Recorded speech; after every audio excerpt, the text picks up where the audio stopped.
അമ്മേ പരിശുദ്ധ അമ്മേ, അമ്മേ പരിശുദ്ധമേ, ദൈവമാതാവേ, കൃപാസനത്തിലൂടെ ഞങ്ങൾക്കും ഞങ്ങളുടെ ദേശത്തിനും അമ്മ മധ്യസ്ഥം തേടിത്തന്ന എല്ലാ അനുഗ്രഹങ്ങൾക്കും കൃപകൾക്കും ഞങ്ങളിപ്പോൾ ഹൃദയം നിറഞ്ഞ നന്ദി പറയുന്നു. അമ്മേ പരിശുദ്ധമേ, ദൈവമാതാവേ, 2004 ഡിസംബർ 7 ഉച്ചകഴിഞ്ഞ് 2:30 കൃപാസനത്തിൽ സംഭവിച്ച അമ്മയുടെ പ്രത്യക്ഷപ്പെടലിനെ തിരുസഭയ്ക്ക് സമർപ്പിച്ചിരിക്കുന്ന പഠനരേഖകളുടെ മേൽ സഭാത്മകമായ പഠനം ആരംഭിക്കുവാൻ ഞങ്ങൾ പ്രാർത്ഥിക്കുന്നു. അമ്മേ പരിശുദ്ധമേ, ഭൂസ്വർലോകങ്ങളുടെ രാജ്ഞിയായ അങ്ങേയ്ക്ക് ഭൗമസംരക്ഷണത്തിനായി പ്രപഞ്ചപ്രകൃതിയെ തന്നെ തിരുസഭ പ്രതിഷ്ഠിക്കുവാൻ ഈ പ്രത്യക്ഷീകരണം വഴി ഇടയാക്കണമേ. പരിശുദ്ധമേ, ജപമാല മാതാവേ, സകല കൃപാസനം പ്രാർത്ഥനയോടും ചേർത്ത് ഞങ്ങളിപ്പോൾ പ്രാർത്ഥിക്കുന്ന ഈ കുടുംബത്തിന്റെ പ്രത്യേക നിയോഗം പറ മക്കളെ.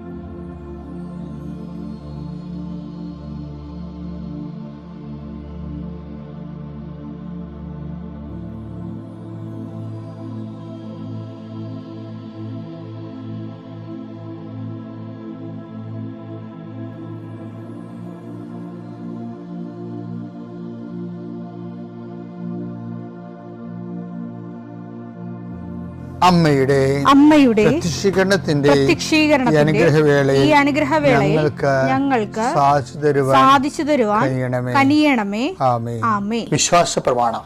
സർവശക്തനായ പിതാവും ആകാശത്തിന്റെയും ഭൂമിയുടെയും സൃഷ്ടാവുമായ ദൈവത്തിൽ ഞാൻ വിശ്വസിക്കുന്നു. അവിടുത്തെ ഏകപുത്രനും ഞങ്ങളുടെ കർത്താവുമായ ഈശോ മിശിഹായിലും ഞാൻ വിശ്വസിക്കുന്നു. ഈ പുത്രൻ പരിശുദ്ധാത്മാവിനാൽ ഗർഭസ്ഥനായി കന്യകാമറിയത്തിൽ നിന്ന് പിറന്ന് പൊന്തിയോസ് പീലാത്തോസിന്റെ കാലത്ത് പീഡകൾ സഹിച്ച് കുരിശിൽ തറയ്ക്കപ്പെട്ട് മരിച്ച് അടക്കപ്പെട്ട് പാതാളങ്ങളിൽ ഇറങ്ങി മരിച്ചവരുടെ ഇടയിൽ നിന്ന് 3-ാം നാൾ ഉയർത്ത് സ്വർഗത്തിലേക്ക് എഴുന്നള്ളി സർവശക്തിയുള്ള പിതാവായ ദൈവത്തിന്റെ വലതുഭാഗത്തിരിക്കുന്നു. അവിടെ നിന്ന് ജീവിക്കുന്നവരെയും മരിച്ചവരെയും വിധിക്കുവാൻ വരുമെന്നും ഞാൻ വിശ്വസിക്കുന്നു. പരിശുദ്ധാത്മാവിലും ഞാൻ വിശ്വസിക്കുന്നു. വിശുദ്ധ കത്തോലിക്കാ സഭയിലും പുണ്യവാന്മാരുടെ ഐക്യത്തിലും പാപങ്ങളുടെ മോചനത്തിലും ശരീരത്തിന്റെ ഉയർപ്പിലും നിത്യമായ ജീവിതത്തിലും ഞാൻ വിശ്വസിക്കുന്നു. ആമേൻ. സ്വർഗ്ഗസ്ഥനായ ഞങ്ങളുടെ പിതാവേ, അങ്ങയുടെ നാമം പൂജിതമാകണമേ. അങ്ങയുടെ രാജ്യം വരണമേ. അങ്ങയുടെ തിരുമനസ് സ്വർഗത്തിലെ പോലെ ഭൂമിയിലും ആകണമേ. അന്നു വേണ്ടുന്ന ആഹാരം ഇന്ന് ഞങ്ങൾക്ക് തരണമേ. ഞങ്ങളോട് തെറ്റ് ചെയ്യുന്നവരോട് ഞങ്ങൾ ക്ഷമിക്കുന്നത് പോലെ ഞങ്ങളുടെ തെറ്റുകൾ ഞങ്ങളോടും ക്ഷമിക്കണമേ. ഞങ്ങളെ പ്രലോഭനത്തിൽ ഉൾപ്പെടുത്തരുതേ, തിന്മയിൽ ഞങ്ങൾ രക്ഷിക്കണമേ. ആമേൻ. നന്മ നിറഞ്ഞ മറിയമേ, സ്വസ്തി. കർത്താവ് അങ്ങയുടെ കൂടെ സ്ത്രീകളിൽ അങ്ങ് അനുഗ്രഹിക്കപ്പെട്ടവളാകുന്നു. അങ്ങയുടെ ഉദരത്തിൻ ഫലമായി ഈശോ അനുഗ്രഹിക്കപ്പെട്ടവനാകുന്നു. പരിശുദ്ധ മറിയമേ, തമ്പുരാന്റെ അമ്മേ, പാപികളായ ഞങ്ങൾക്ക് വേണ്ടി ഇപ്പോഴും ഞങ്ങളുടെ മരണസമയത്തും തമ്പുരാനോട് അപേക്ഷിക്കണമേ. ആമേൻ. കർത്താവേ, നിന്റെ ഉന്നതമായ നാമത്തിന് സ്തോത്രം ചെയ്യുന്നു. കർത്താവേ, നിന്റെ വിശുദ്ധ പൗരോഹിത്യത്തെ മഹത്വപ്പെടുത്തണമേ. കർത്താവേ, സഭയിലുള്ള സാന്നിധ്യം പ്രകടമാക്കണമേ. 40 വർഷം ഞാൻ അർപ്പിച്ച കുർബാനയുടെ യോഗ്യതയാണ്. കുർബാസാൽത്താറെ ജീവനോടെ പ്രത്യക്ഷപ്പെട്ട പരിശുദ്ധമ്മയുടെ പ്രത്യക്ഷീകരണത്തിന് സ്ഥിരീകരണത്തിനായി കർത്താവേ, ജോലിയില്ലാത്തവര്, വീടില്ലാത്തവര്, ജീവിതത്തിൽ കലഹങ്ങളും ഭിന്നതകൊണ്ട് പിരിഞ്ഞു താമസിക്കുന്ന ജീവിത പങ്കാളികളെ, കുഞ്ഞുങ്ങളുടെ തെറ്റായ അവസ്ഥകൾ കണ്ട് വിഷമിക്കുന്ന മാതാപിതാക്കന്മാരെ, ശാരീരികമായ രോഗങ്ങളെ അവസരപ്പെടുന്നതും രോഗം ആകുന്നതിന് സമയമെടുക്കുന്നില്ലെന്ന് ഓർത്ത് ഉത്കണ്ഠപ്പെടുന്നവരെയും സമർപ്പിച്ച് പ്രാർത്ഥിക്കുന്നു. ഇന്ന് യാത്ര ചെയ്യുന്നവരെ, ഇന്നത്തെ യാത്രയ്ക്ക് വേണ്ടി വിധവിധമായ ഒരുക്കിയിരിക്കുന്ന ലക്ഷ്യങ്ങൾ, കണ്ടുമുട്ടുന്ന വ്യക്തികൾ, സംസാരിക്കുന്ന സംഭാഷണങ്ങൾ, എഴുതുന്ന രേഖകൾ, ഒപ്പിടുന്ന ഡോക്യുമെൻറ്റുകൾ, പങ്കെടുക്കുന്ന ഇൻ്റർവ്യൂകൾ, സെൻഡ് ചെയ്യുന്ന മെസ്സേജുകൾ എല്ലാം കർത്താവിൻ്റെ കൃപയാൽ നിറയപ്പെടാനും, നീ ഇന്ന് തിരികെ എത്തുന്ന സമയത്ത് കർത്താവിൻ്റെ കൃപ നിന്നെ നിറഞ്ഞു നിന്നുകൊണ്ട് സന്തോഷം വന്ന് ഉറങ്ങുവാനും, ഇന്നത്തെ ദിവസം മുൻനിർത്തി നീ കണ്ടുമുട്ടുന്ന ഓരോ നിമിഷങ്ങളെയും, നിൻ്റെ ഓരോ സമയങ്ങളെയും, സന്ദർഭങ്ങളെയും, എല്ലാം സംരംഭങ്ങളെയും പരിശുദ്ധമ്മ ദൈവമാതാവിൻ്റെ മധ്യസ്ഥത്തിൽ രാത്രിയും തിരിച്ചെത്തുന്നവരെ കർത്താവിൻ്റെ നാമത്തിൽ മാതാവിൻ്റെ മധ്യസ്ഥതയും ഞാൻ നിൻ്റെ ജീവിതത്തെയും നിൻ്റെ കുടുംബത്തെയും ഈശോ നാമത്തെ ആശീർവദിക്കുന്നു. എൻ്റെ പ്രിയപ്പെട്ടവരെ, നമ്മുടെ ജീവിതത്തിൽ പലപ്പോഴും നമുക്ക് അസഹനീയമായി തോന്നുന്നത് അനീതി പ്രവർത്തിക്കുന്നതിൻ്റെ കൂടെ ജീവിക്കുമ്പോഴാണ്. കുടുംബത്തിലായാലും എല്ലായിടത്തും ചെറുകിട സ്വകാര്യ താല്പര്യങ്ങൾ സംരക്ഷിക്കേണ്ടി വരുമ്പോൾ അവിടെ സമത്വം പോവുകയും അനീതിക്ക് ബാക്കിയുള്ളവർ ഇരയാകുകയും ചെയ്യും. ഇത് ആദ്യകാലം പോലെ ഈ ഗ്രീക്കുകാരുടെ വിപ്ലവമില്ലേ, അപ്പോസ്തല പ്രവർത്തനം 6:1, ശിഷ്യരുടെ സംഖ്യ വർദ്ധിച്ചുകൊണ്ടിരുന്നു. അക്കാലത്ത് പ്രതിദിനമുള്ള സഹായ വിതരണത്തിൽ തങ്ങളുടെ വിധവകൾ അവഗണിക്കപ്പെടുന്നുവെന്ന് ഗ്രീക്കുകാർ ഹെബ്രായർക്കെതിരെ പിറുപിറുത്തു. ഈ ബൈബിളിലും ലോകചരിത്രത്തിലും ഈ ഹെബ്രായർക്കെതിരെ എന്നുള്ള ഈ വാക്ക് ആവർത്തിക്കുന്നുണ്ട്. കാര്യം യഹൂദരെവിടെ പോയാലും, യഹൂദന്മാർ പല രാജ്യങ്ങളിൽ പോയായിരുന്നല്ലോ, അവർക്ക് അവിടെ എല്ലാം പീഡനങ്ങളാണ് ഉണ്ടായിരുന്നത് എന്ന് പറയുമ്പോഴും എന്തുകൊണ്ട് ഇവരെ ആൾക്കാർ പീഡിപ്പിച്ചു എന്നുള്ള ചോദ്യം നമ്മൾ ആൻസർ ചെയ്യേണ്ടി വരും.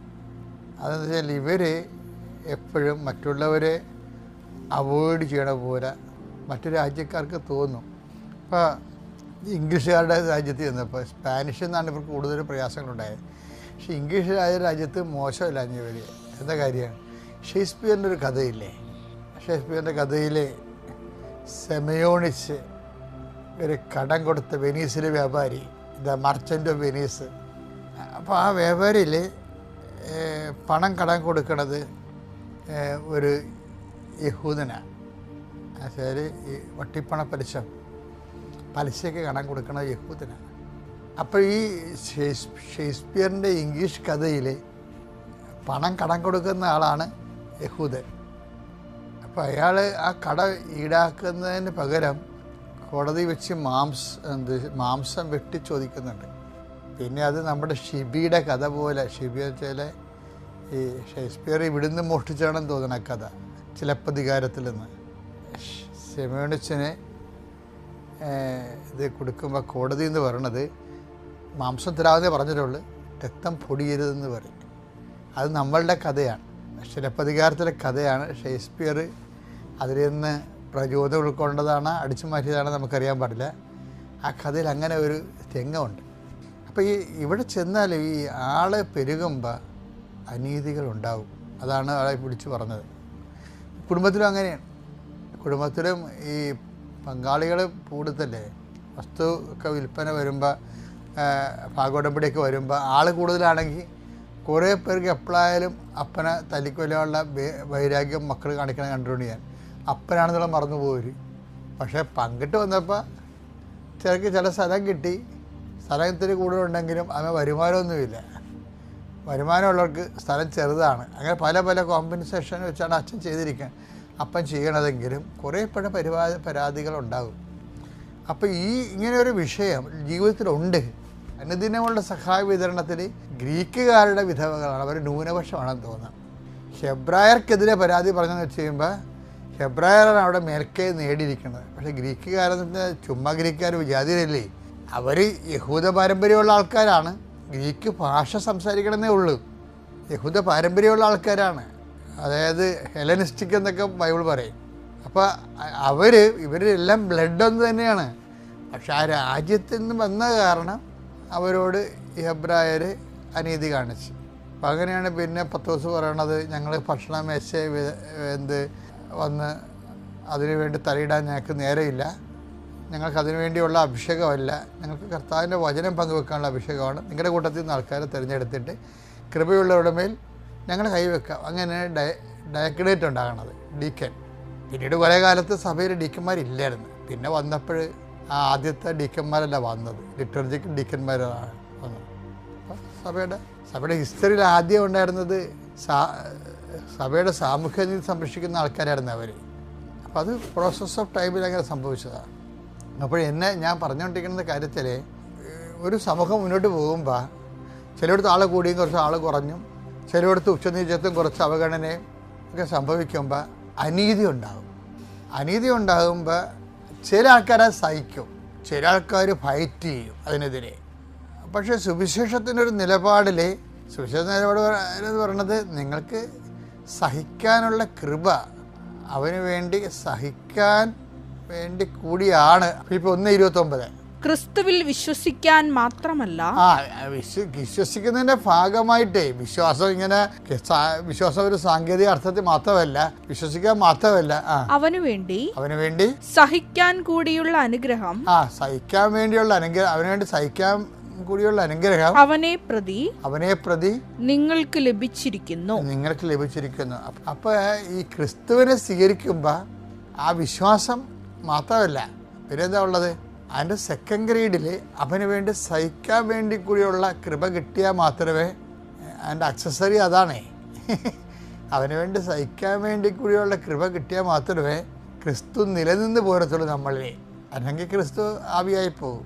പക്ഷേ അതായത് ക്രിസ്തുവിനെ നമ്മൾ നിലനിർത്തുക എന്ന് പറയുമ്പോൾ സഹനത്തിൻ്റെ ഒരു കണ്ടൻറ്റ്, ക്രിസ്തുവിൻ്റെ കൃപ കൾച്ചർ ചെയ്ത് വരണത് ആ സഹനത്തിൻ്റെ ഒരു കണ്ടൻറ്റ് ഉണ്ടെങ്കിൽ മാത്രമാണ് ക്രിസ്തു നമ്മളിൽ വളർന്നു വരണത്, നഴ്സറി ചെയ്ത് വരണത്. അതുകൊണ്ട് പൗലോസപ്പോസ്തലൻ ചോദിക്കുകയേ, പറ്റാൻ കഴിവുണ്ടെങ്കിൽ സഹിക്കുന്നതാണ് നല്ലതെന്നൊക്കെ പറയും പൗലോസപ്പോസ്തലൻ. അതാണ് ആദിമസഭയുടെ നിലപാടതാണ്. അപ്പോൾ അതറിയണമെങ്കിലേ കുറച്ച് 6-7 എടുത്തേ. നിങ്ങൾ തമ്മിൽ വ്യവഹാരങ്ങൾ ഉണ്ടാകുന്നത് തന്നെ നിങ്ങളുടെ പരാജയമാണ്. എന്തുകൊണ്ട് ദ്രോഹം, അനീതി നിങ്ങൾക്ക് ക്ഷമിച്ചുകൂടാ, വഞ്ചന സഹിച്ചുകൂടാ. അപ്പം സഹിക്കാൻ കൃപയുണ്ടവനുണ്ടെങ്കിൽ യുദ്ധത്തിന് പോകണ്ടെന്നുള്ള അർത്ഥമാണ് എൻ്റെ ഉള്ളത്. അത് ഓരോരുത്തരുടെ കൃപയുടെ അടിസ്ഥാനത്തിലാണ്. പക്ഷേ സഹിക്കാൻ പറ്റുന്നുണ്ടെങ്കിൽ അല്ല, അനീതി മസ്റ്റായിട്ടുണ്ടാകും. ഒരു സമൂഹം പ്രക്രിയ ചെയ്ത് വരുമ്പോൾ ആരെങ്കിലും കുറേ ആൾക്കാർ അതിൻ്റെ അനീതി അനുഭവിക്കും. ചിലർ അതിനെതിരെ ഫൈറ്റ് ചെയ്യും. ചില ആൾക്കാർ ക്രിസ്തുവിൻ്റെ സഹനത്തിൻ്റെ പോരായ്മ ആയിട്ട് ഞാൻ എൻ്റെ ശരീരത്തിൽ സംഭവിച്ച അതിൻ്റെ കൃപയാക്കി മാറ്റും. കൊളോസോസ് 1:24 നിങ്ങളെ പ്രതിയുള്ള പീഡകളിൽ ഞാൻ സന്തോഷിക്കുന്നു. സഭയാകുന്ന തൻ്റെ ശരീരത്തെ പ്രതി ക്രിസ്തുവിന് സഹിക്കേണ്ടി വന്ന പീഡകളുടെ കുറവ് എൻ്റെ ശരീരത്തിൽ ഞാൻ നികത്തുന്നു. ഒരു മനുഷ്യൻ എന്ന നിലയിലെ എന്തെങ്കിലും കുറവ് കർത്താവിൻ്റെ പീഡകൾക്ക് ഉണ്ടായിട്ടുണ്ടെങ്കിൽ കർത്താവിൻ്റെ ശരീരം എന്ന രീതിയിൽ സഭയോട് ചേർന്ന് നമ്മളത് സഹിക്കുന്നത്. അപ്പോൾ അതൊരു കൃപയാണ്. അതിന് ചിലർക്ക് അതിനുള്ള കഴിവുണ്ട്. കൃപയിൽ ക്രിസ്തു ഈ കൾച്ചറിങ്ങിലാണ് ക്രിസ്തു വളർന്നു വരണത് നമ്മളിൽ.